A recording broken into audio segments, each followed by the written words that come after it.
நீ தான் வண்டி புக் பண்ணியா? நான் தானே புக் பண்ணேன். போலாமா? ஏய், இந்த மாதிரி ஊழத்தை வச்சு என் வண்டி தான் பஞ்சர் ஆகும். இந்த மாதிரி குண்டங்களா என் வண்டி தாங்காது. லாரி புக் பண்ணி விட்டுன்னு போடா. என்னடா துட்டு இவ்வளவு பெருசா வளர்ந்துருக்குற? போடா. சரி, ஆட்டோ புக் பண்ணலாம்.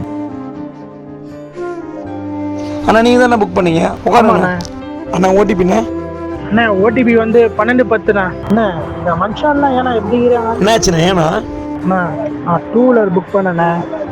அது வந்தாரு, என் உடம்ப என் உருவத்தை பார்த்துட்டு கேவலமா பேசிட்டு போறாருண்ணா.